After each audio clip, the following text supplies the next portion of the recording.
Hey guys, Mr. Jalapeno here with another little DIY. And on today's project, I'm going to show you how I painted this brand new interior door here in the laundry room. There's a few different ways you could paint the door. You could either spray it with a spray gun, roll it, or brush it. For this one, the homeowner just wanted us to use the paint roller. So what you're going to want to do first is lay down some plastic, make sure you cover the floor, and then also use some blue tape to cover the hinges. I also like to take off the striker plate, the door handles, and the dead latch. This is just going to make it way easier for when you're rolling on the paint. So I do strongly recommend to take off the hardware. And after you do that, it's time to cover up all the holes from the brad nailer. And the product I like to use to cover up the holes is called painter's putty. This stuff works really good. You could also use wood putty, but that takes a while to dry. With this painter's putty, I don't have to wait too long before I paint, so I really like that. I just apply it and sand it down. You could also use a putty knife. You don't necessarily need to use the sanding block. I just think it looks a little bit smoother when you use the sanding block. That painter's putty is also really good for filling up those miter cuts on the casing. And after all the holes have been filled, I like to sand the door with the 220 grit sanding paper. And now it's caulk time.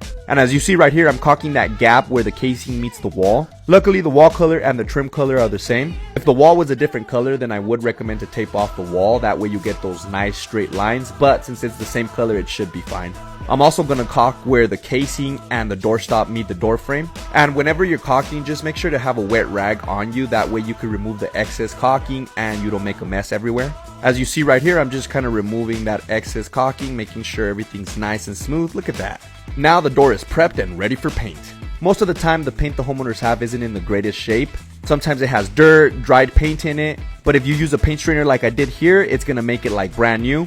Oh, and don't forget to add a little bit of Floetrol to the paint. That's going to help with eliminating brush marks, roller marks. It kind of makes the door look like it's been sprayed. Not 100%, the sprayer does look better. But if you do add that Floetrol, it's going to help out a little bit. And here I'm just going to use my brush to paint in those corners. Luckily, the door and the casing were already primed, so I didn't need to prime them. I am using a semi-gloss paint that the homeowners had. That's usually the sheen I recommend on trim, either a semi-gloss or a gloss. And after you apply the first coat, let it dry for about an hour.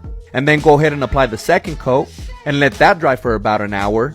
And now that it's dry, it's time to put up that hardware. And so if you want any of the tools or materials I used here in this video, just go to the link in my bio or video description, go to my Amazon storefront, and click on Painting Essentials. And that's pretty much it. Jalapeno Solutions. Boom!